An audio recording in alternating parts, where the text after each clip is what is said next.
Quando chegou o domingo, ela já começou Pois é. a bolsa. E ela já entrou no trabalho, já fez a cesárea, então. Ah, fez cesárea. Já tá com... Mas sabe que hoje, ela tem plano, lógico, né? É, tem. Mas até o parto normal eles dão anestesia. É, mas... Mulher, que nem o médico falou, né?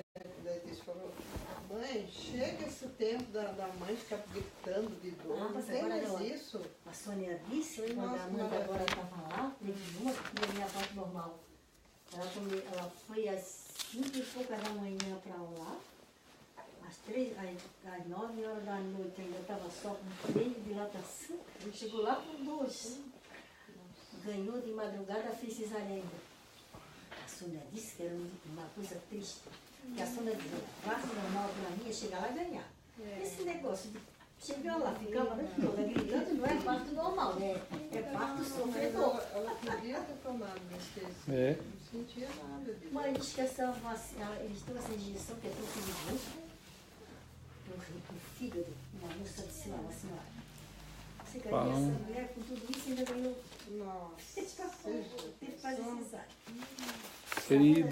Queridos irmãos, estamos aqui na casa do irmão Jaison, irmã Patrícia, começando essa transmissão, graças a Deus. Camila Olivato, Deus abençoe, Camila, tá junto, irmã Idamara também, todos que têm tido essa graça, né, de nós podermos estar juntos mais uma vez. O Pedro me deu um sustão na chegada. Né? Que bênção. Mas só que hoje, quando eu saí, eu não falei com ela, não sei como é que estava a situação lá, se ela tinha dormido, senão... Uma luta. Vamos orar pela Rebeca também, que tem sempre vindo, né? Ela nem vai saber, nem soube. Irmã Lúcia. Queridos irmãos, a irmã Esther está ali, né? Tá aí firme, tem aniversário chegando. Quer dizer, já chegou, mas agora vai ser a celebração, né? Vamos celebrar. Vai ser sexta, né? Sim. Sexta-feira. Vai ser uma bênção. É bem aniversário da cidade. E vai ser a celebração do aniversário da Esther, nossa irmã querida.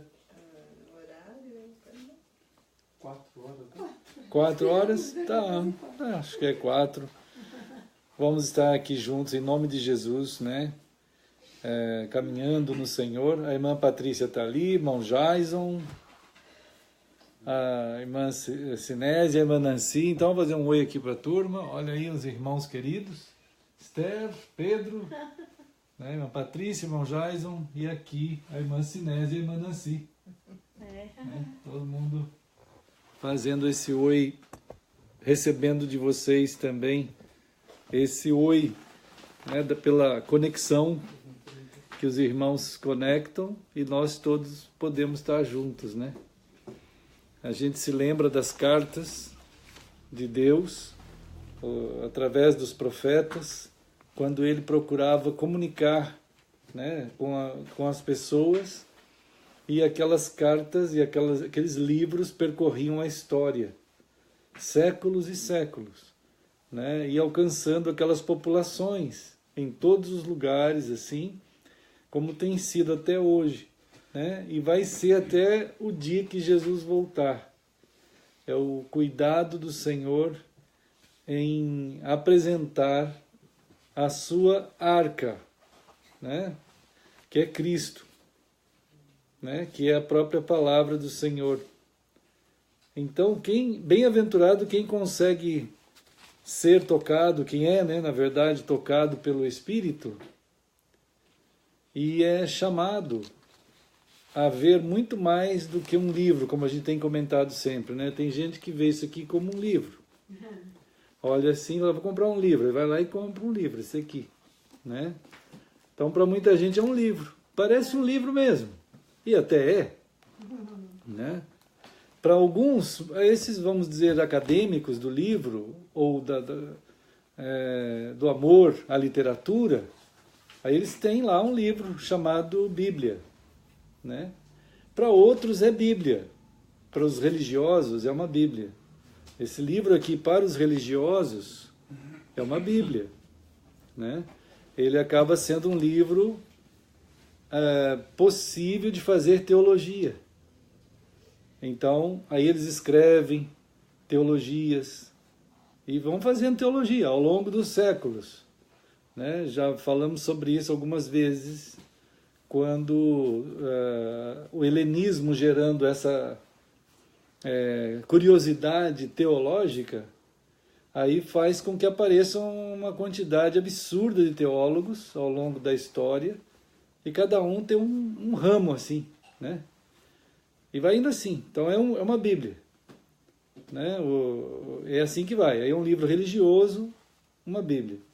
E para alguns, para um pouco de gente, é um restante, é um pouco de gente. Isso daqui, na verdade, é a palavra de Deus.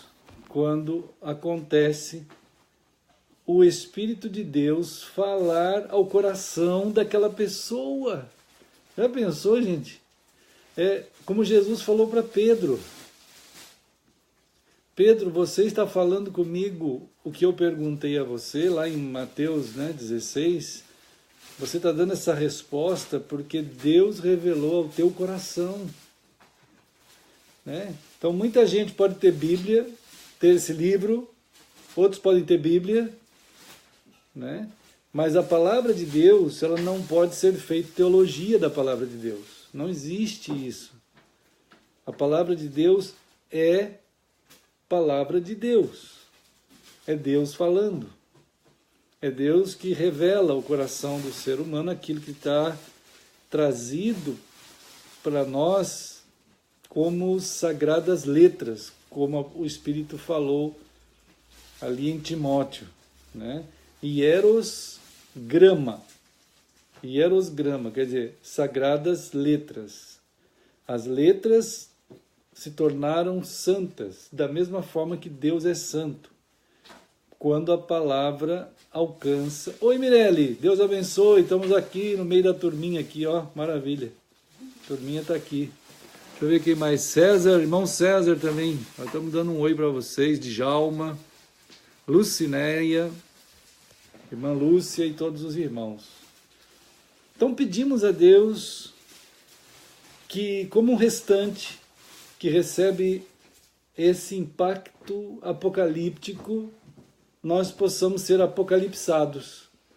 Aconteça em nós a revelação da vontade de Deus, né? Aconteça em nós a condução dessa preciosa caminhada em Cristo, dentro da arca de Deus, em Cristo, que é a arca de Deus que leva a gente até o céu no último dia, né? Pedimos a Deus que nos abençoe, então. Tem um versículo aqui, irmãos, em Hebreus, no capítulo 11, que a gente vai caminhando, né, dentro dessa... Irmã Jocely, Deus abençoe, né?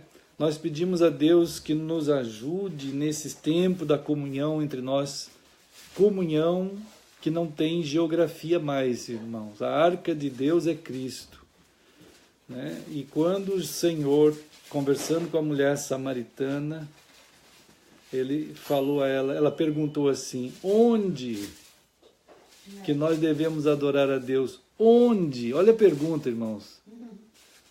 É muito importante que na mentalidade dos irmãos em Cristo, dos cristãos, porque quem não é cristão, ele precisa de nascer de novo, né? Nascer de Deus. Mas aqueles que já nasceram de novo, né? Que essa revelação aconteça. Quando a mulher samaritana pergunta, antes de nascer de novo, ela pergunta isso. Onde que a gente tem que adorar a Deus? Só pode ser duas opções. Só tem duas opções, né? A cultura teológica da época, irmã Jocely, paz também. Irmãos, as culturas teológicas, elas trabalham em comunhão com Satanás, em comunhão com o diabo, nas alternativas, só que aí de uma forma mais elaborada, teologicamente, e a mulher samaritana, enganada, seduzida, como Paulo falou, né? Eu receio que muita gente seja enganado, seduzido, como Eva foi, como Adão foi, né? E aí se afaste da pureza e simplicidade de Cristo. Então ela pergunta isso, é Samaria ou é Jerusalém? Naquela cultura, daquele período ali do tempo, vamos dizer assim, os doutoramentos teológicos que haviam, eles só concebiam adoração em 2 lugares. Ou era em Samaria, ou era em Jerusalém. Né? Então, quando aquela moça, aquela mulher, começa a conversar com Jesus, ela pergunta isso aí. Quando a conversa vai chegando a um nível mais espiritual, mais profundo, que enquanto era uma conversa assim meio gente com gente, Jesus era um judeu que não servia para nada, nem para pegar água, que estava pedindo água para ela, mas nem para ter a vergonha na cara de pegar água ele mesmo, ele fazia isso. Então ela pergunta, mas como sendo tu judeu, pedes a mim água, que sou mulher samaritana, judeu nem se dá com samaritano, o que é isso? Né? Aí Jesus, com aquela calma que só ele tem, com aquele cuidado em determinadas horas, porque tem hora que ele fica mais bravo, mas tem aquela hora, chega assim, falou assim, olha, eu vou dizer uma coisa para você, tão preciosa, eu tenho uma água, que se você pedisse para mim, eu te daria essa água, eu te daria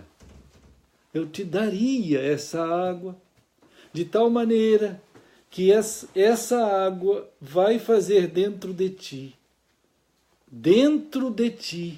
uma fonte que vai jorrar para a vida eterna e nunca mais você vai ter sede. Aquela mulher levou um impacto assim, ela ficou meio assim, aí ela falou assim, poxa, mas isso vai resolver o meu problema, assim eu não preciso mais vir pegar água aqui no poço. Aí Jesus, com aquele cuidado, né, vai falando com ela, olha, então vai lá, chama teu marido. Aí ela ficou assim, não tenho marido. E Jesus falou, é verdade, tua vida está uma luta, tu está sofrendo demais, tu já sofreste demais. Né? Aí ela começou a perceber, naquele momento para lá, ela começou a perceber que estava diante de alguém de Deus. Né? Foi onde que a conversa toma um curso para o céu, como Jesus sempre faz. Bem-aventurado aquele que é achado por Jesus. Aí chegou nesse ponto, né? Quando Jesus então responde a ela assim, olha, há de chegar o dia, e esse dia já chegou e agora é, né? Porque Deus, olha só Jesus falando de Deus, sendo Ele o próprio Deus. Ele falou assim, Deus é Espírito. Deus Ele é Espírito. E Ele quer muito encontrar aqueles que adorem Ele nessa dimensão. E Ele faz isso acontecer. Ele faz. E está diante de ti alguém que faz isso acontecer. Aquela mulher então, ela fala, eu sei, quer dizer, eu sei porque já está tendo a revelação do Espírito no coração dela, aí ela já liga a pessoa que está ali na frente dela com o Messias, o prometido, desde a eternidade. Eu sei que vem o Messias, mas aí o coração dela já pulsava de uma esperança, que já era a esperança, assim fecundada pelo Espírito, como quem tivesse quase que já ouvindo a resposta que diante dela estava o Messias. Eu sei que vem o Messias, e quando ele vier, ele nos falará todas as coisas. Né? Aí Jesus olha para ela e fala assim, sou eu. Eu sou.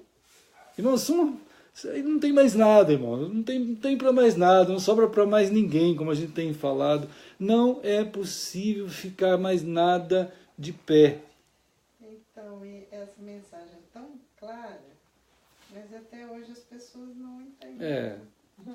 É isso. É porque tem um livro acadêmico na frente dos olhos.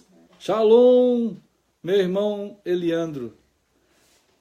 Deus abençoe nossas vidas chamadas por Ele, e assim vamos indo, né, irmão querido? Dentro dessa arca do Senhor. E então, irmãos, o Senhor, quando falou isso, eu sou, eu que falo contigo. Irmãos, Deus é assim. Eu que insisti contigo. Eu que fiquei junto de ti quando tu sequer sabia nada e pensava cada coisa estranha de mim. Mas eu vim te encontrar no deserto. Eu vim e fiquei ouvindo e alcançando você, né? Até chegar esse momento. E ela então, irmãos, aí ela largou tudo. Largou vaso, largou tudo e já voltou para a cidade lá de uma maneira preciosíssima, né? Então, essas grandezas de Deus são atos do amor de Deus, querendo demais ficar feliz. A alegria de Deus é encontrar a gente de verdade. E quando Ele encontra... Oi, Mandalva, Deus abençoe também. Quando o Senhor nos encontra, não há outro objetivo em Ele e nele que nos resgatar dessa morte que está dentro do nosso coração e então nos envolver nele, em espírito. Então ele disse assim, os adoradores de Deus estão andando em espírito. Sabe o que é isso, irmãos? Em espírito significa que não tem mais nada a ver com a terra. Nada. É uma relação de tal dimensão que você é livre de qualquer coisa que te dava a ideia de que tinha que haver alguma coisa com a terra. Aí você entende Êxodo quando ele diz assim, não imagine nunca no teu coração que o Deus que fala contigo, Moisés, seja semelhante a qualquer coisa no céu ou na terra ou em qualquer âmbito. Não há semelhança nenhuma com nada. E só mesmo um resgate na proporção e dimensão de Cristo que leva a gente assim, a estar assim. Estar, então, entrando dentro de uma dimensão que é Cristo, em que o Espírito vai conduzir a gente até chegar no céu. E que isso tudo é prefigurado, profetizado naquela mensagem de Jesus. Daqui a pouco a gente lê Hebreus aqui, que a gente chegou em Hebreus, né? Naquela mensagem de Jesus, quando Jesus falou assim para os seus discípulos, pertinho, irmãos, pertinho de ele ir para a cruz, né? Olha, isso é muito importante, irmãos, porque a Arca de Noé, ela tem a ver com a Páscoa, ela tem a ver com a cruz, ela tem a ver com a ressurreição. Deus claramente fala sobre isso na Arca de Noé, e não é à toa que Mateus 24, Jesus disse que o último dia ele seria marcado como se fosse nos dias de Noé. Então, quando a gente vai de Mateus 24 lá para Gênesis 6, para tentar entender os dias de Noé, é bom também isso, é importante também. Mas, junto com isso, nós temos que entender que Jesus está querendo dizer dele mesmo, né? É como foi nos dias de Noé. O que aconteceu nos dias de Noé que fala sobre Jesus? A arca. O aviso sobre aquilo tudo. A construção da arca. A caminhada da arca. A chegada da arca. Né? E todo esse processo... O dia que chegou a arca, Dia 17. Né, irmãos? 17. Dia 17. Mas o que significa isso? Por que Deus quis deixar esse dia lá registrado, né, irmãos? Mas ele é assim mesmo. Deus é maravilhoso. Né? Porque o dia 14, né, ele começa, é a Páscoa. O dia 14 é a Páscoa. Né? O dia 14 acontece a Páscoa. 3 dias depois da Páscoa, irmãos. Que dia que é? 17, irmãos. No dia 17, a arca pousou no Monte Ararat.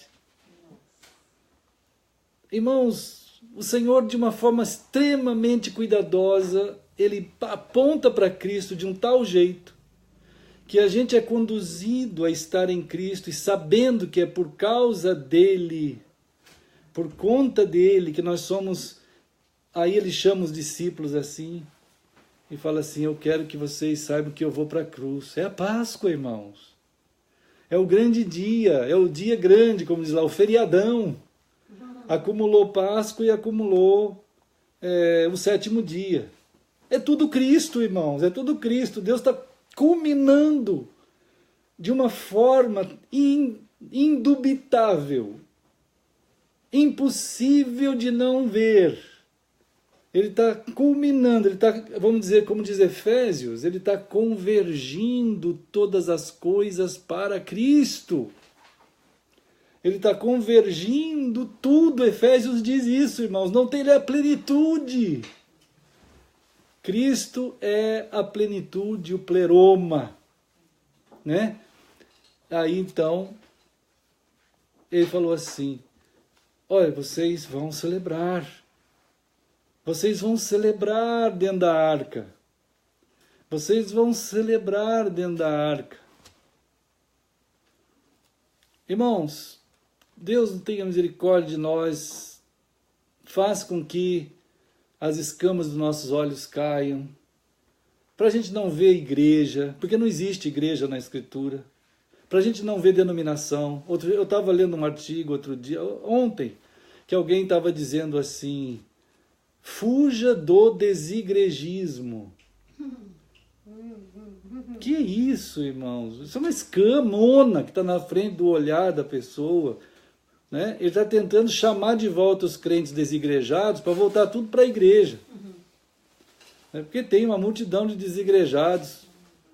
Né? Então não existe na Escritura... Hein? Sem rumo, né? Sem rumo, todo mundo sem rumo.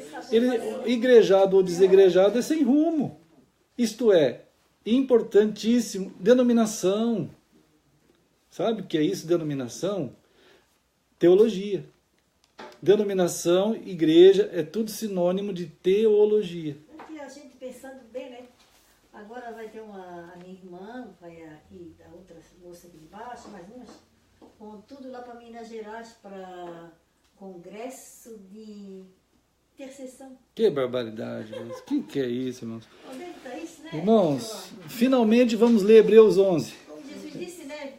Não é aqui nem lá, né? Precisa ir lá para fazer isso. Você precisa estar em Cristo. Agora, o que é isso? O que é estar em Cristo? Né? Em Espírito. Em Cristo.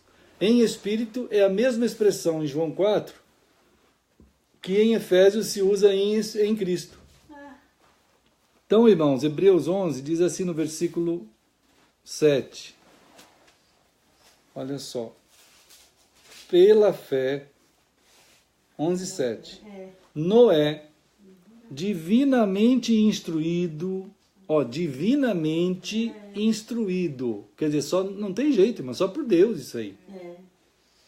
É só por Deus que alguém vai andar naquilo que está sendo revelado na palavra de Deus, não na Bíblia, não no livro com 66 livros. Palavra de Deus só pode ser discernida pelo Espírito e só pode andar naquilo que está sendo revelado também pelo Espírito. Então, Noé, divinamente inspirado, instruído, né? acerca de, olha só, irmãos, isso é muito importante aqui, irmãos, ó, acerca de acontecimentos que ainda não se viam. Irmãos, é muito estranho. É muito estranho. Tem um texto lá em Gênesis que diz assim, antes, né, de Noé um pouquinho, ele fala assim: naqueles dias o Senhor não havia feito chover sobre a terra. Isso é bem importante, entender esse detalhe, antes de Noé um pouquinho. Está escrito assim, o Senhor não... Ninguém sabia o que era chuva, irmãos. Você sabe o que é isso? Não dá para imaginar, né? Porque aí chove o tempo inteiro. Mas, irmãos, ninguém no mundo sabia o que era chuva. Aí vem Deus e fala assim, Noé, eu vou fazer chover sobre a terra. Noé não sabia o que era isso. Ele não sabia. Irmãos, aquilo que é de Deus, está além da nossa compreensão. Diz Paulo isso. As coisas do Senhor estão além daquilo que pensamos ou imaginamos. É muito mais. Então, olha só. Deus fala assim, Noé, eu vou fazer vir chuva sobre a terra, mas eu não sei nem o que é chuva. Não, irmão, não sei o que é isso, mas bom, Deus falou, vai ter isso aí então. Aí Deus pega e fala assim, Noé, você vai construir uma arca. Né, irmãos? Aqui divinamente avisado, olha lá, aparelhou uma arca. Aparelhou uma arca, irmãos. Evidente que quando a gente lê o texto lá em Gênesis, nós vamos descobrir detalhes da construção da arca. E hoje já fizeram o cálculo naval daquilo e descobriram que, de fato, uma embarcação com aquelas proporções, ela ficaria sobre as águas. Não tem como não ficar. Fica. Porque não é assim, não é qualquer coisa que fica em cima da água, irmãos. Na verdade, se você subir, você vai afundar. Né? Qualquer coisa que você colocar lá, se colocar qualquer coisa, vai afundar. Mas tem que ter um cálculo, uma embarcação, tem um cálculo. Né? Quem sabe fazer barco, até barco, quem sabe fazer barco sabe que tem que fazer direito, senão não afunda. Né? Ele vira, sei lá, tem uns cálculos. E Deus simplesmente estava fazendo uma embarcação que ia caber uma quantidade imensa de seres vivos e daquela família. Irmãos, quando a gente lê as medidas da arca, quando a gente lê a construção da arca, tem tudo lá. Só faltou uma parte da arca, irmãos. Será que Deus esqueceu aquela coisa que faltou? Será que ele esqueceu? Eu acredito que não. Faltou uma coisa só. O leme. Diz um amigo meu uma vez, muitos anos atrás, ele falou assim, nunca se esqueçam que a arca não tem leme. A arca de Noé não tem leme. Irmãos, Noé entrou na arca com a sua família e com aquela multidão de animais, e ele se preocupou em mexer no leme? Ele nem sabia, irmãos, não tinha nem leme. Quem que esqueceu do leme? Ninguém. Deus era o leme da arca. É Ele que conduziu aquela arca, irmãos. Será que foi uma assembleia de Noé com a família para decidir que lado que eles iam? Será que foi... A pessoa ia colocar, vamos colocar um leme por cima. Vamos colocar um leme para a gente ir por ali, por aqui, uma vela. Se falhar alguma coisa, né? Será que tinha um mapinha ou será que tinha uma associação, uma junta para decidir? A direção era Porque naqueles tempos tinha barco, não tinha? Tinha. Então, Sabia que tinha que ter leme, mas aquele não tinha leme. E um barco daquele tamanho, irmãos, sem leme, porque quem ia dirigir aquela arca era Deus. dirigido por ele. Agora, aquilo é Cristo. Irmãos, a arca é Cristo. Quando Jesus está dizendo que a vinda, o último dia. Irmãos, Mateus 24, Jesus diz assim, o último dia será como foi nos dias de Noé, será assim. Quem é de Deus e que estiver de fato na arca de Deus, que é Cristo, só vai ser dirigido por Cristo. Não tem como a gente discernir onde ir. Nem temos que nos preocupar com isso, irmãos. A nossa preocupação, disse Jesus em Mateus 26, é celebrar. Celebrar. Celebrar. Ser um povo grato. Um povo alegre. Um povo que em espírito adora o Senhor. Dentro da arca, sabendo que amanhã nós vamos estar nos braços de Cristo, no céu. É um povo que navega em Cristo. Não fica preocupado que tipo de meta que a gente tem para alcançar. Nós estamos em Cristo. Não é, irmãos amados? Em Cristo. Então, Noé aparelhou uma arca sem leme. Isso é maravilhoso. Isso vai parecer, para os dias das navegações, que Noé era um maluco. Quando a gente fala que não há igreja, quando a gente fala que não há denominação, que não há meta, que não há plano, que não há nada dessas organizações estranhíssimas à palavra de Deus, o pessoal imagina que nós somos malucos. Nós estamos... Naquele tempo, com certeza, teve pessoas que falaram, mas não é. E eu lembro, você vai por quanto? Eu sei, né? Então, né? Com certeza. Inclusive, chega ao ponto do texto dizer que ninguém se deu conta de que Noé estava fazendo qualquer coisa. Ninguém percebeu nada. Então a gente está pensando juntos em um estado da mente humana, quando Jesus completa essa informação, né, quando ele diz assim que naqueles dias a maldade do coração humano era contínua. Mas que maldade era essa? Aí Jesus completa dizendo que eles casavam. Eles casavam. Eles se davam em casamento. Eles comiam. Essa era a maldade. Eles bebiam. Eles tinham filhos. Eles faziam negócios. Essa era a maldade. Mas em que isso é maldade? Se nós não tivermos uma orientação direta e revelada por Deus, você vai olhar as coisas que estão passando no mundo e você vai achar que está muita coisa boa. Muita coisa boa. Agora, irmãos, nós somos um restante, nós aqui, os irmãos aí que estão nas suas casas, nós que estamos sendo chamados a estar dentro da arca e sem mais nada lá de fora, a revelação da palavra é que vai nos dar a noção de que toda a consciência do ser humano é continuamente má.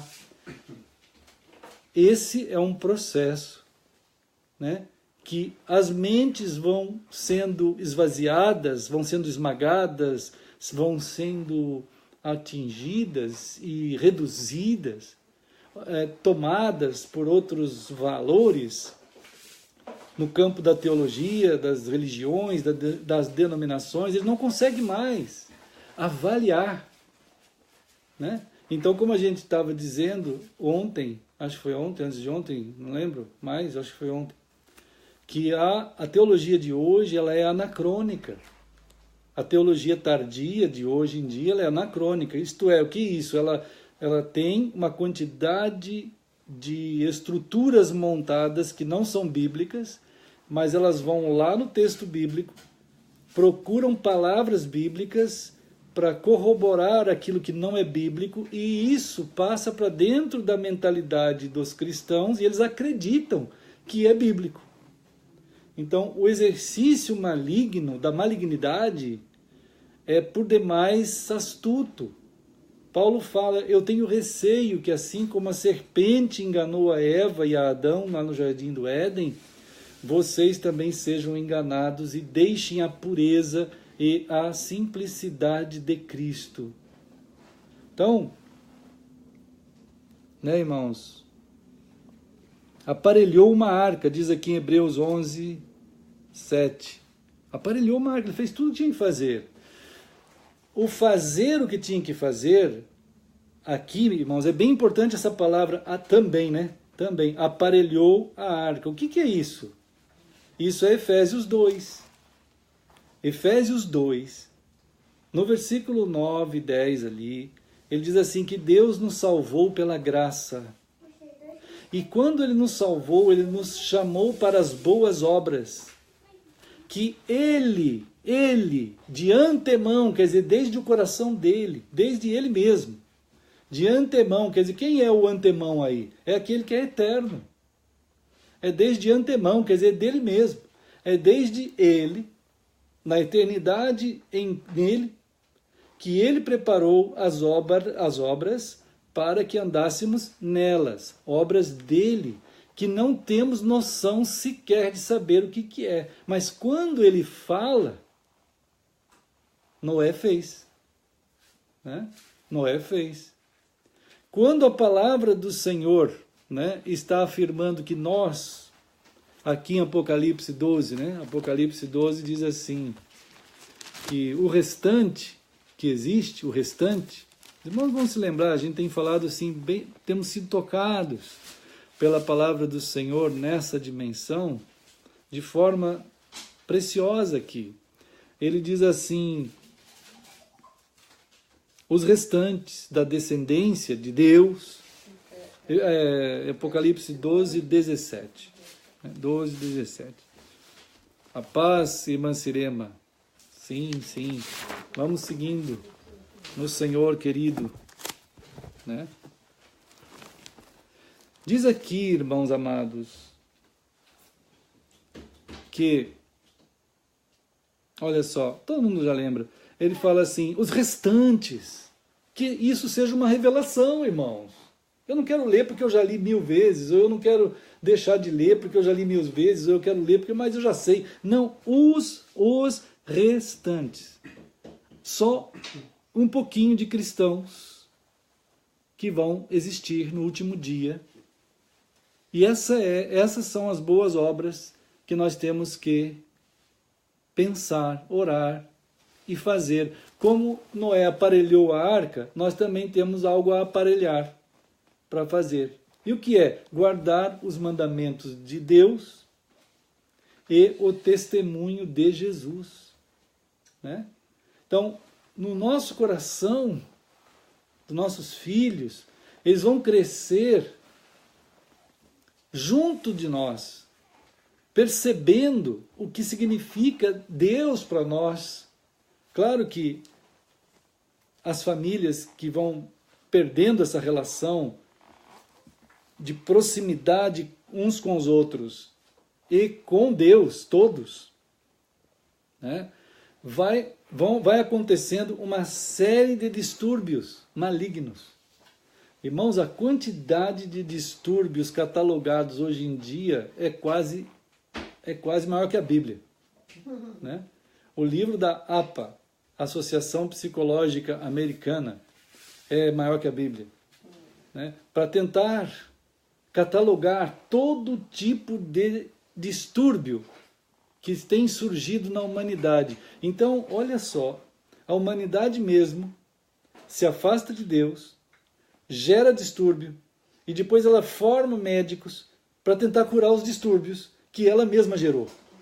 E aí eles aparecem na mídia, dizendo, olha, esse distúrbio, a cura é isso. Esse remedinho, ou essa terapêutica, ou essa terapia. Agora, esse distúrbio é isso aqui. Então, é evidente que eles criam o mal. É como um vírus, vamos dizer. Muita gente já acusou certas empresas de gerar vírus para depois vender o antivírus. Né? Então, não sei se isso acontece, talvez até aconteça. Né? Mas o fato é que o ser humano faz isso o tempo inteiro. Na questão moral, na questão espiritual, faz isso o tempo inteiro, psicológica. Né? Ele gera o catálogo das doenças e depois gera as terapêuticas para aqueles distúrbios malucos que o ser humano vai sendo vítima daquilo. né? Mas a raiz de toda essa malignidade, onde está? Quem sabe afirmar exatamente que a raiz de toda malignidade está na falta de Deus, né? Foi Deus que teve que diagnosticar isso lá em Gênesis, no capítulo 6, né? Gênesis no capítulo 6. E aí também aí já entra também como marca do último dia quanto às populações em geral, e até cristãs, né? Olha só. Gênesis 6, no versículo 5. Olha só.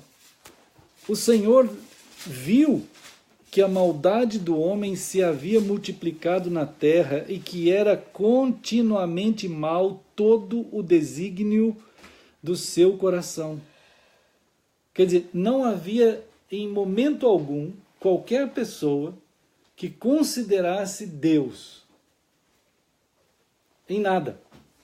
Em nada. Tudo que havia sobre a terra, tudo era visto através de uma interpretação particular, né, de alguma forma gerada pelas ciências daqueles dias. Provavelmente, cientistas poderiam ter sido consultados. Vamos fazer um exercício de imaginação. Noé, né, quando estava também aparelhando a arca, né, tem um versículo aqui bem importante sobre Noé, é em Pedro, né, vamos ver ali, deixa eu ver se eu me lembro aqui, 2 Pedro, vamos ver aqui, irmãos, 2 Pedro, a palavra do Senhor revela, né, quer revelar,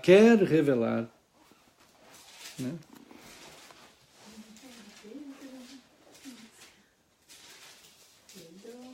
2 Pedro, vamos ver aqui.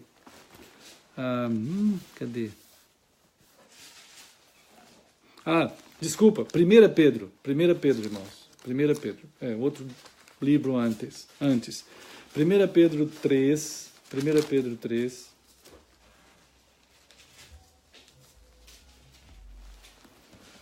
fala de Noé aqui, olha. Inclusive fala o que ele fazia e o que estava acontecendo com o ato de Noé ao preparar a arca. O ato de Noé ao preparar a arca, quer dizer, fazer aquilo que jamais ele imaginava. Né? Se os cientistas daquela época, então você tem, vamos dizer, os cientistas daquela época e todas as mentes intelectuais daquela época afirmavam o mundo numa continuidade tal que nenhum deles sequer imaginou que haveria um dilúvio. Nenhum cientista. Ninguém falou nada, irmãos. Eu estava ouvindo domingo, eu queria ouvir muito a entrevista do Dawkins, aquele que morreu. Eu vi uma exposição de um tipo de ideias e de ideologia tão absurda, porque aquele homem afirmava naquele estado, daquele jeito, que aquele estado até que era muitas vezes mais saudável do que o que ele falou. O físico dele, se for comparado com o que ele falou, estava muito melhor. Porque ele simplesmente, como cientista, até o pessoal da Globo dizia assim, esse aí é um ícone para gerações e gerações. É um profeta. Esse aí é como se fosse um Moisés. Isso é eu que estou falando, né? Ele parecia ser um Moisés, um tipo de Moisés. Porque ele dizia assim, uma das coisas que ele disse, nós temos que sair fora da terra. A terra é uma maldição, isso aqui não vai dar em nada. Então, você viu a visão de científica dele, e tudo que ele podia ver é que na Terra o que tem na terra e tudo que há na terra é uma maldição. Isso é um absurdo. A terra é uma bênção criada por Deus. A terra é um lugar especialmente feito pelo Senhor, onde aqui aconteceu a criação de tudo. Aconteceu a criação do ser humano. Aconteceu a cruz. Aconteceu a morte de Jesus e a ressurreição de Jesus. Acontece a nossa jornada até chegar no céu. É evidente que Satanás tem que tripudiar isso. Mas para muita gente disse amém. Quanta gente disse amém naquela reportagem? Né? Nós achamos um planeta, disse ele. É parecido com a Terra. Quantos quilômetros fica? 30 trilhões de quilômetros. É logo ali, na curvinha. Alfa Centauri. Segue reto toda a vida, assim, ó. Mas nós vamos viajar à velocidade da luz daqui um pouco. Irmãos, é uma loucura. Ele falou que Hein? Com a Falcon lá. Com a Falcon, vamos viajar, mas é louco. Foi ele quem falou sobre Chega bem rápido. Bem rápido. o grão, né? A menor partícula que tinha, né? Que deu uma. Foi Então, que aumentando, absurdo. explodiu. Pronto, gerou ele tudo. passou a reportagem sobre isso. Que ele barbaridade. falou, né? Então, você vê, a mente científica, por mais ele é considerado como a mente mais elucidada da ciência, da física. Então, é uma coisa infeliz. É um homem infeliz. E é tão fácil acreditar numa coisa daquela, né? E o pessoal acredita, só porque ele que disse, né? Então, o pessoal vai estudar, como dizem as pessoas aí dessa área, muita gente. Ele é para ser estudado não sei quantas gerações para frente. Realmente é maligno, né? Maligno. Ele ficou todo torto assim, mas a mente dele não mexeu, né? A mente dele foi piorando. Era maluco mesmo. Foi né? ficando satânica, satanizado. Aí chegou lá no céu, hein? Opa, Bom, agora já sabe, né? Agora já sabe. Então, amados, então, a mesma coisa que chegou nos dias de Noé, né? qual que é o versículo? 1 Pedro 3, né? 1 Pedro 3, vamos ver aqui no versículo 20. Olha só. Aí fala Noé, olha, quer ver? Ó? Enquanto Noé preparava a arca, né, olha só, tá vendo? Na qual poucos, a saber, 8 pessoas foram salvas através da água, né? Então, Noé, o qual, figurando o batismo, agora também vos salva. Então, o Noé, ele se tornou, enquanto ele preparava a arca, ele se tornou o pregador de Deus. Ele é o pregoeiro, ele é o pregador de Deus, avisando o mundo de algo que o mundo não sabe. O mundo não sabe. Né? O ser humano não consegue saber, mas ninguém sabe. Por isso que Deus toma a atitude de falar, né? De revelar, de mostrar. O ser humano precisa de Deus, precisa ser alcançado pelo Senhor, tocado pelo Senhor. Né? Então, a longanimidade de Deus, diz aqui, aguardava nos dias de Noé. A longanimidade de Deus aguardava nos dias de Noé. Quer dizer, enquanto Noé fazia a arca, estava havendo uma pregação para que as pessoas soubessem daquilo que não é possível saber. Não é possível saber. A ciência humana, ela tem o seu lugar. Os estudos, as ciências, todas as matérias têm o seu lugar. O problema é que essas ciências, em todas as áreas, seja na psicologia, na política, na teologia, né, na física, na química, em qualquer área, elas extrapolam as suas próprias fronteiras e tomam o lugar messiânico. Né? Ou amaldiçoando aquilo que é de Deus, como fez o Dawkins, ou então afirmando coisas bizarras que não tem como, não é possível, não vai nunca acontecer, mas que a mentalidade de pessoas reduzidas pode ser de qualquer nível. A pessoa pode ter o pós-doutorado. Eu tenho conversado já há algum tempo, e ontem e hoje muito, com o Wolfgang, que é meu amigo lá na Alemanha, Wolfgang Luciano. Ele disse assim: pastor, o que o senhor fala, eu aceito totalmente. Mas o que eu falo, eu falei para ele, Wolfgang, isso é algo que todos nós estamos sendo alcançados a sermos tratados, porque não é o que eu falo, eu estou procurando de toda forma passar para vocês e para os irmãos aquilo que é a palavra de Deus. Ele disse, nós estamos aqui na Alemanha sem conseguir quase andar nas ruas, por causa da invasão islâmica. Né?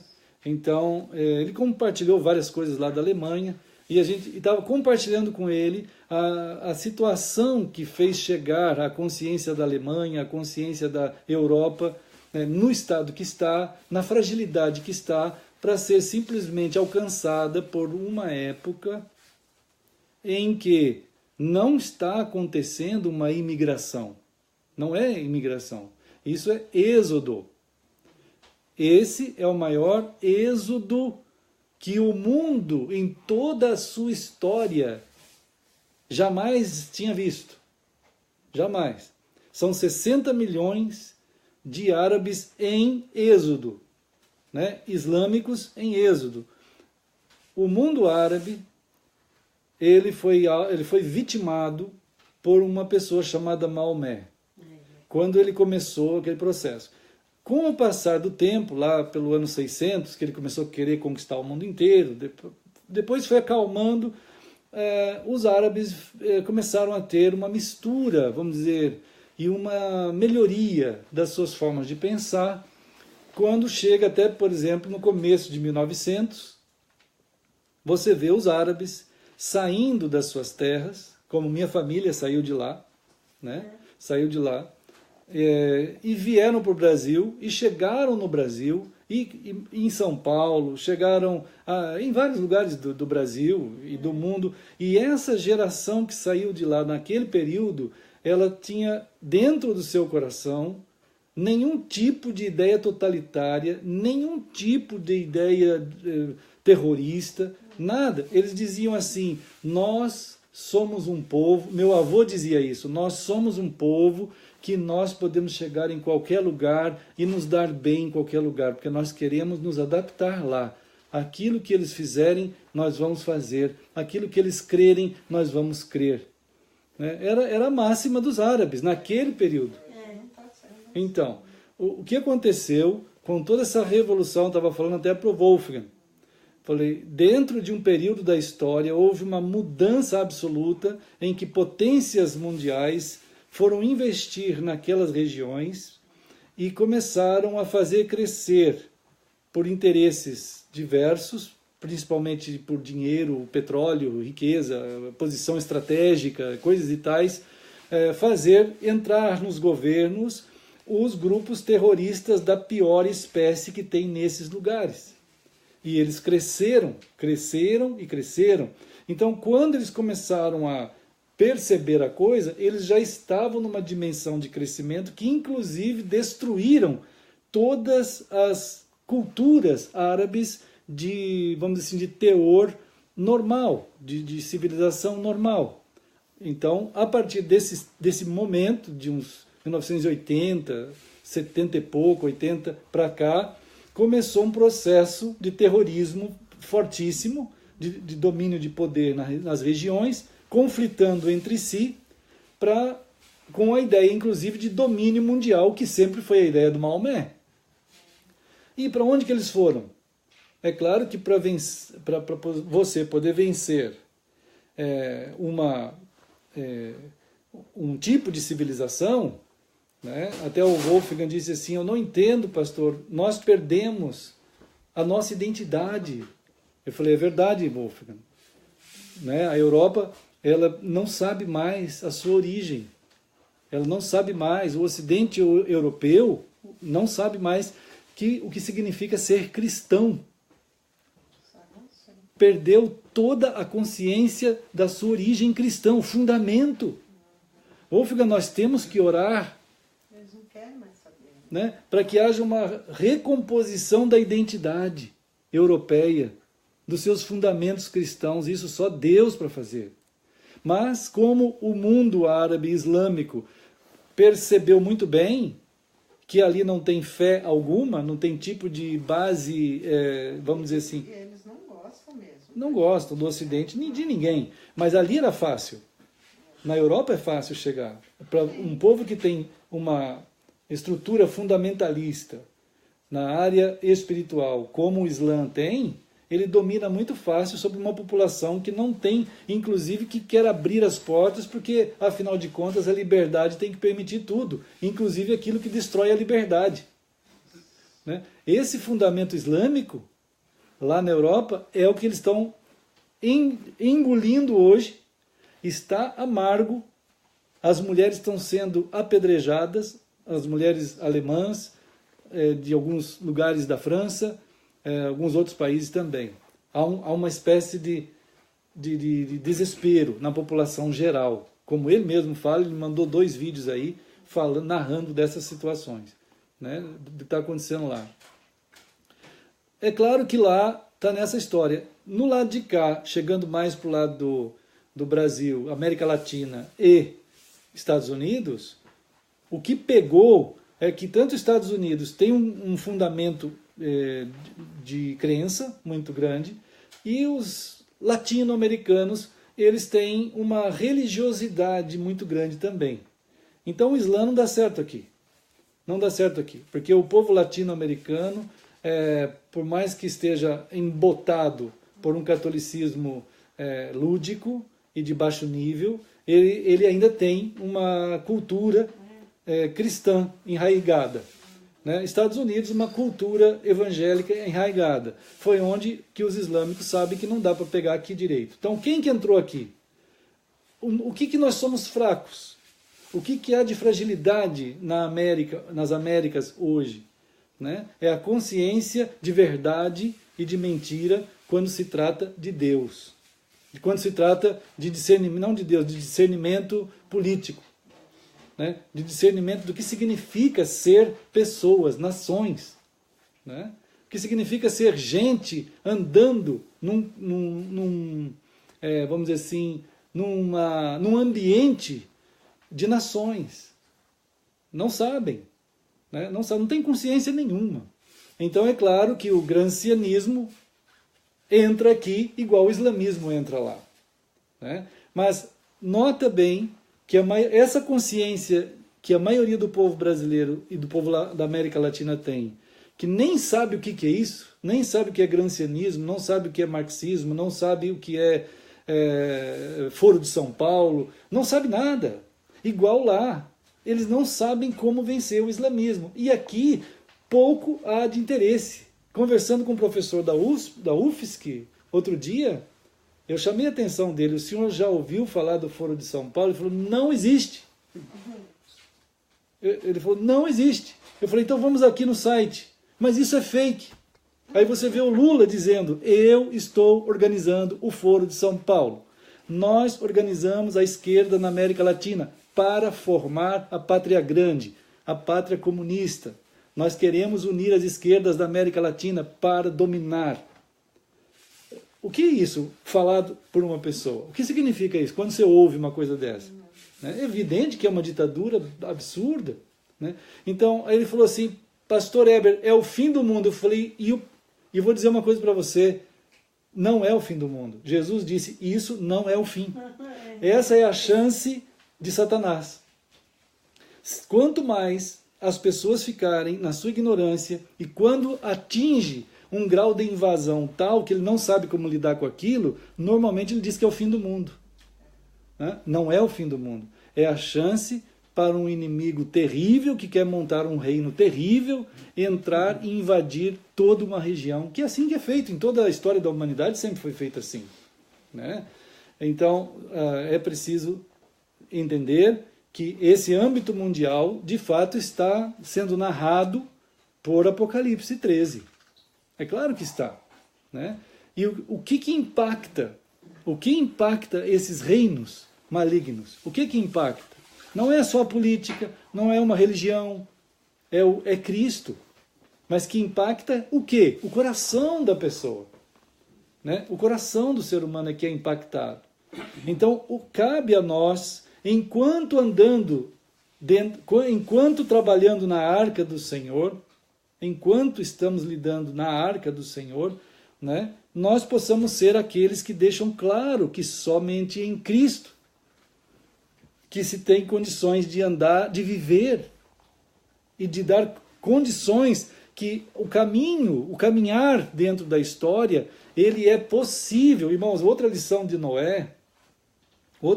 Noé que a gente tem e que devemos pensar, que às vezes tem, até o Wolfgang estava já meio assim, muito chateado, e tem muitos crentes também que já não sabem mais se nós vamos conseguir alguma coisa. Aí alguns já dizem que vai ter arrebatamento, que a gente vai sair tudo daqui, que a gente vai ser tudo morto. Então há uma confusão generalizada na teologia que favorece mais ainda o inimigo, né?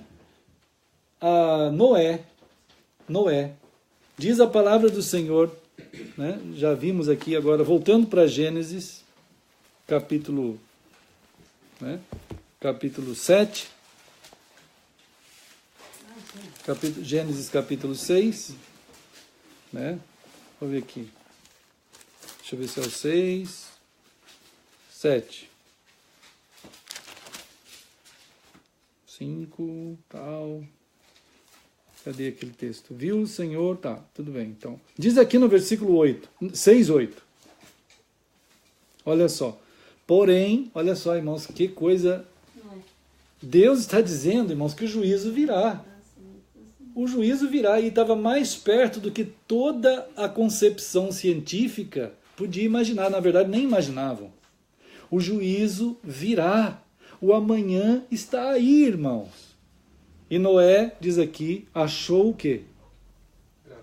Achou graça diante do Senhor. Isto é, Noé estava dentro daquele modo de vida da graça de Deus. Aquilo que Deus queria para alguém, Noé estava vivendo. O mundo, irmãos, estava numa rebelião absoluta contra Deus. Acabou de falar aqui que toda a consciência era má, continuamente. Mas uma família foi guardada. Noé soube guardar a sua casa. Noé soube guardar a sua esposa. Noé soube guardar a Esther. Noé soube guardar o Pedro. Noé soube guardar a Patrícia. Né, irmãos? O Noé de Deus é aquele que sabe guardar os seus na graça do Senhor. Na graça do Senhor. Irmãos, nós estamos alcançados pela graça do Senhor para nós estarmos caminhando nesse último dia, nessa arca, realizando essa caminhada em celebração, né? Em celebração. E o Noé, e diz aqui no texto, no capítulo 6, 21, Deus falou assim: Noé, pega contigo tudo que se come, ajunta-o contigo, ser-te-á para alimento a ti e a eles. Quer dizer, a todo mundo que está aí na arca. E aí diz o 22 que Noé fez consoante a tudo que Deus lhe ordenara. Isso é uma bênção, por isso que ele estava na graça de Deus. Agora, é difícil, é pesado nos dias de hoje, porque a maioria dos cristãos estão navegando casados, no leito maculado já, casados com a grande Babilônia, com a grande meretriz, e mesmo o Senhor dizendo: sai dela, povo meu, o povo de Deus não sai. Não sai, porque ele ama, ele quer ter o leme na mão. É muito bom ter uma igreja. Eu tive igreja, vamos dizer assim, embora eu dizia que não era minha, era de Cristo, porque nem existe igreja, mas eu dizia, é de Cristo, né? Mas eu tinha o leme na mão. Eu sabia o que eu tinha que planejar, cada ano, cada mês, cada assembleia, cada final de ano, e ainda a gente fazia espiritualizar a coisa que a gente orava. É uma hipocrisia bizarra, né? Bizarra. Mas a arca não tem leme. Ninguém dirige essa arca, ninguém dirige a arca. Quem dirige é Cristo. Né? Será que é difícil entender uma coisa dessa? Não é. É difícil aceitar. É difícil aceitar. Entender não, mas aceitar é difícil. Né? Então, e quando nós estamos andando no mundo, o corpo de Cristo, dentro da arca do Senhor, nós já estamos no corpo, já somos a arca, dentro da arca, nessa configuração de João 4, em espírito. Né? Então, irmãos, no capítulo 7, diz aqui no versículo 1, o Senhor disse a Noé assim: Noé, agora chegou o dia, agora deu, como diz aqui no sul, né? Agora deu, Noé, deu. Entra na arca, tu e toda a tua casa, porque reconheço que tens sido justo diante de mim no meio desta geração. Irmãos, que coisa linda! Então, quando nós recebemos essa mensagem, é para que o nosso coração se alegre em Cristo, celebremos Jesus, porque pode estar acontecendo o que for em nossa volta aqui nesse mundo, como Apocalipse 13 diz. Se nós estivermos na arca do Senhor, como temos dito aqui pela palavra, que nós precisamos estar, sem olhar e sem ver mais nada, só Cristo, porque Ele é o autor e consumador da fé. Então é nele que a fé se consuma, é nele que a fé de fato é fé. Só nele. Então aí nós vamos, irmãos, passar, não importa, não tenha medo. Por isso que Jesus disse em João 14, não se turbe o vosso coração. Irmãos, Noé entrou na arca, diz aqui no versículo 7, de novo, Gênesis 7, 7. Por causa das águas do dilúvio, entrou Noé na arca, ele com seus filhos, sua mulher e as mulheres de seus filhos. E lá no versículo 11 diz assim: no ano 600 da vida de Noé, aos 17 dias do segundo mês, nesse dia romperam-se todas as fontes do grande abismo e as comportas do céu se abriram. Não tinha cientista que pudesse prever isso, irmão.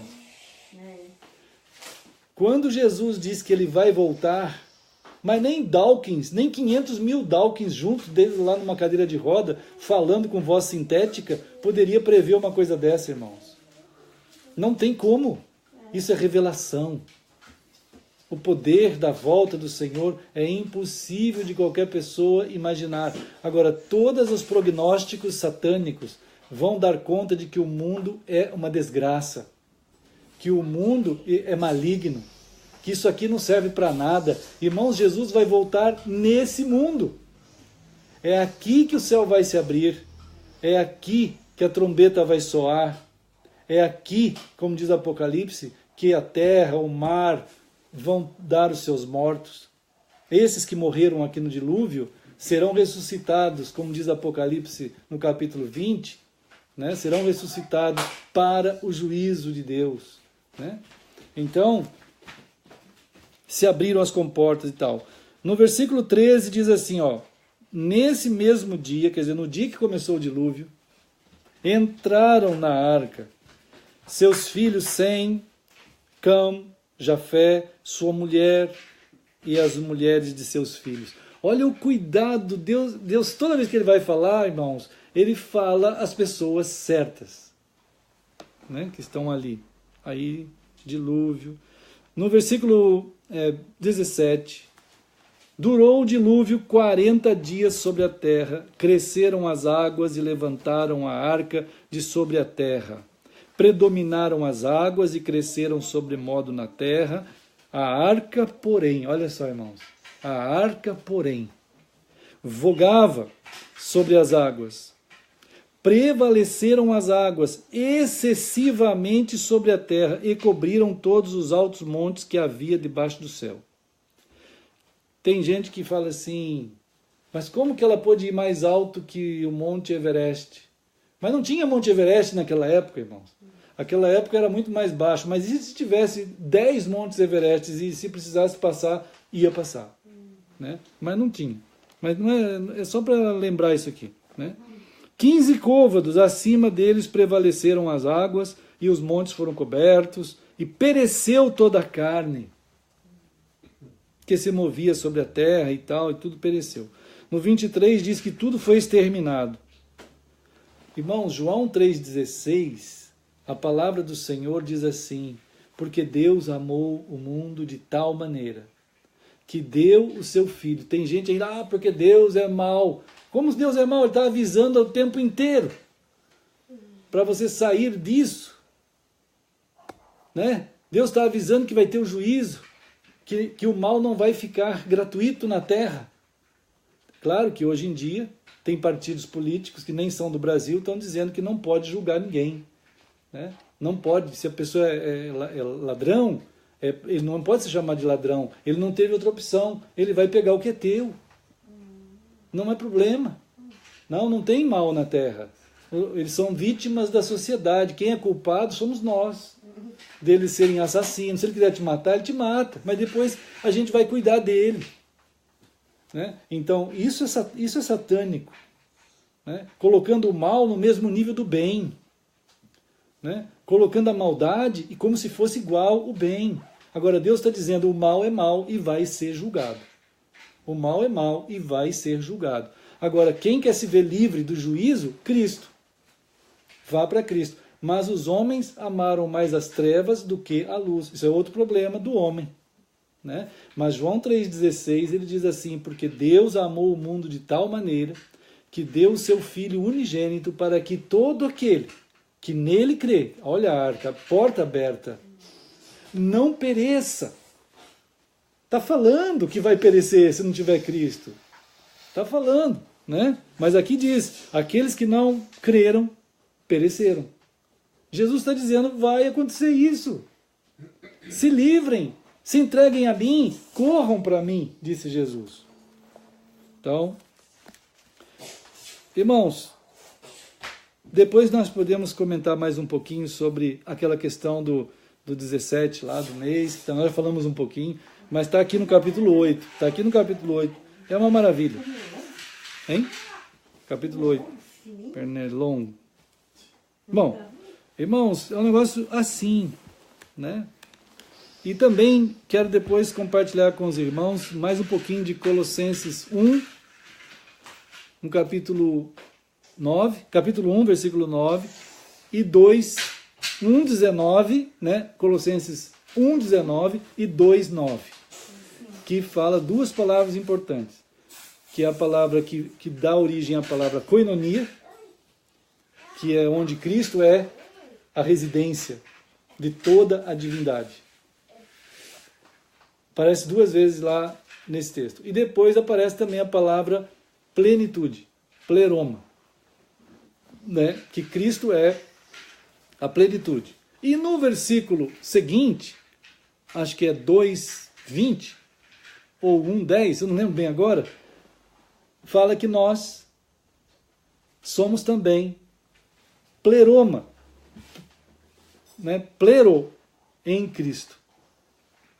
Isso é maravilhoso porque é nele que está, de fato, a plenitude da nossa vida, dentro dessa jornada do último dia. Pode ser 1 ou 2, vai impactar de forma maravilhosa o que Deus quer que seja impactado nesse último dia, né? Irmãos, depois continuamos, que Deus nos guarde a pensar, sermos tomados pela revelação do Senhor, das palavras do Senhor, e de todo o nosso coração nos ajoelharmos e amarmos a celebração de Cristo nesse último dia, sabendo que não queremos mais nada com nada, só queremos tudo com Cristo, né? Vamos celebrar o Senhor, irmão Jason, né? Irmãos, vamos celebrar o Senhor então, né? Uma das coisas dentro da arca, amados irmãos, que o Senhor nos deixou a fazer, nós podemos celebrar juntos, festejar, né? Essa preciosa relação, guardados que somos por Cristo, né? Mateus 26, ele fala isso. Também não sei, agora não tem mais telefone em casa, só a Terezinha sabe. nosso no lar. Se você Ele é a passa- Páscoa, irmãos. Mas ela não atendeu. Né? Jesus é a Páscoa. Fica pra ele lá, ninguém foi. Sendo Jesus a Páscoa, celebrada no dia 14 do mês, Já pedi com ele. nós celebramos o Senhor. Ele é a nossa Páscoa. E 3 dias depois ele ressuscita. A arca pousou no monte no dia 17. Quer dizer, o Senhor está querendo dizer com essa profecia, obrigado, irmão, que nós, igualmente, estamos celebrando algo que já tem o seu determinado tempo a ser cumprido e que será cumprido, né, em Cristo e naquilo tudo que está falado aqui mesmo nesse texto de Mateus 26. Jesus pegou o pão junto com eles, né? Agora, filho, é verdade. Muito bem, Pedro. Né? Ó, pão, todos nós temos um pão igualzinho, não é? Isso aqui é pão partido, ó. Partido do pão. Partido do pão significa que todos eles são do mesmo pão. Isso aqui é partido. Quando tudo é do mesmo pão, que é Cristo. Né? Jesus então disse assim: eu quero que vocês comam, celebrando o que eu fiz por vocês lá na cruz. E o meu corpo foi entregue por vocês, para que vocês tenham vida. Então, vamos orar. Querido Senhor, em todos os lugares, Senhor, mas em espírito e em Cristo, o teu povo santo dentro da arca do Senhor, nós agora celebramos o Senhor que morreu lá naquela cruz por nós e que ao entregar o seu corpo, nos deu do seu próprio corpo, nos fazendo do seu próprio corpo vida no Senhor. Celebramos agora juntos, em cada lugar, Senhor, que cada um está dentro dessa arca bendita, seguindo para o céu. Nós celebramos com muita alegria e gratidão no coração o que o Senhor fez por nós na cruz, em nome de Jesus. Amém. Amém. Como o Senhor ensinou e fez, vamos fazer.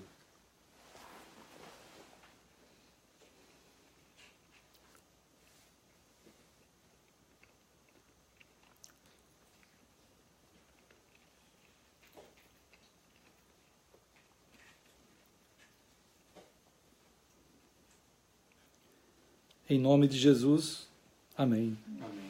Irmãos, Jesus pegou o fruto da videira e ele disse assim para eles que o sangue dele, o meu sangue, Jesus falou, é o sangue da nova aliança, do Novo Testamento. E o meu sangue, disse Jesus, será derramado em favor de muitos para a remissão de pecados. E digo-vos que desta hora em diante eu não beberei deste fruto da videira, até aquele dia em que o hei de beber, mas o vinho novo convosco no reino de meu Pai. Então, amados, é por causa do sangue de Cristo que temos a vida de Cristo, a doação que Ele fez por nós na cruz, e ao mesmo tempo nós já profetizamos com as nossas vidas dentro dessa arca do Senhor, que é Cristo, que vamos chegar no céu e vamos ter esse momento precioso aqui que ele falou, que lá junto com ele vamos beber dele mesmo lá no reino do Senhor. E como o Senhor ensinou, vamos fazer.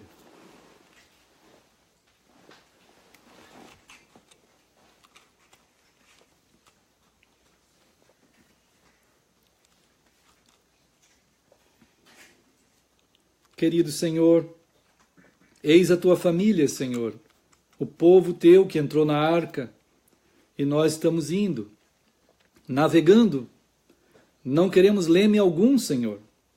Tu tens conduzido, tu és o cabeça, tu és o Senhor, tu sabes muito bem o dia e a hora e o lugar onde esta arca bendita vai aterrar, vai chegar no céu.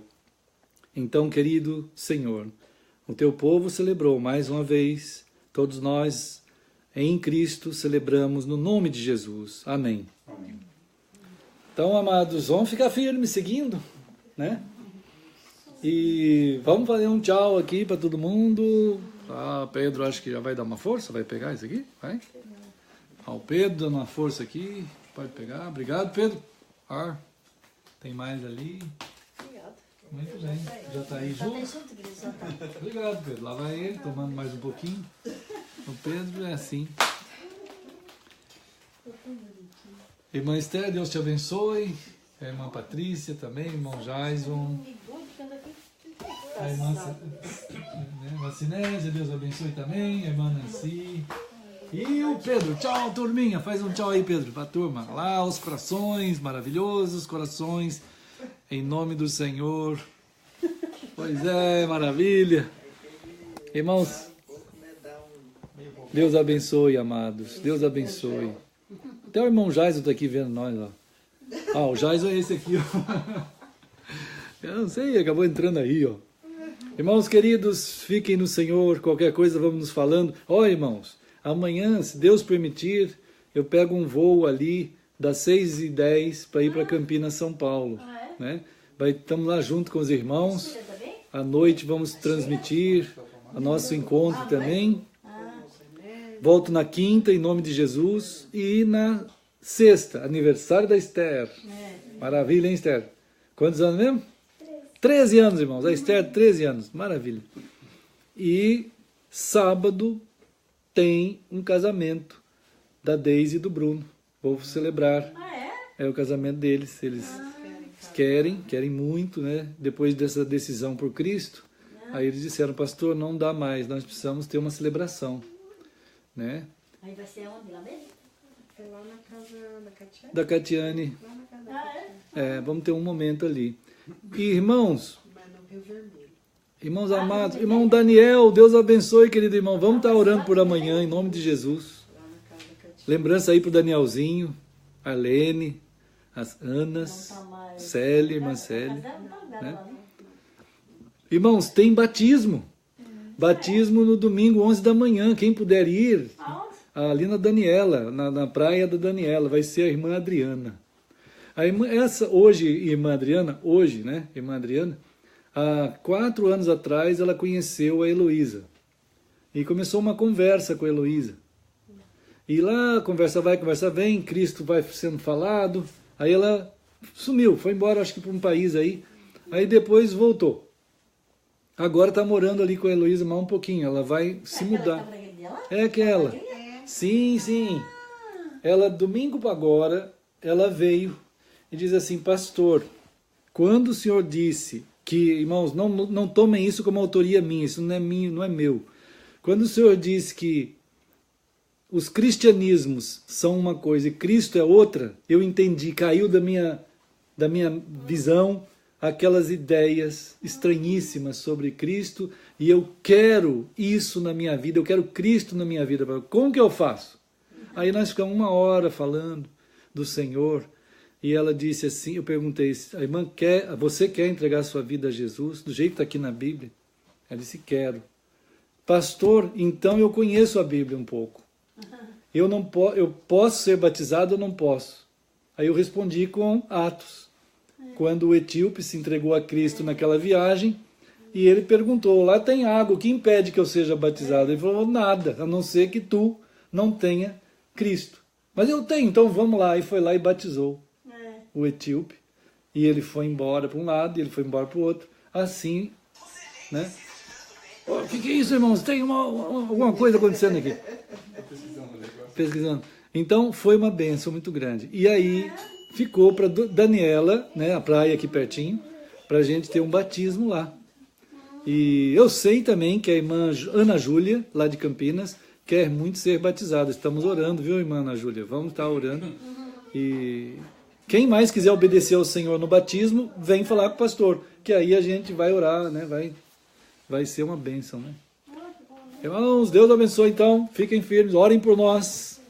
Fiquem no Senhor. Amamos vocês, queridos. Vou desligar. Agora novamente.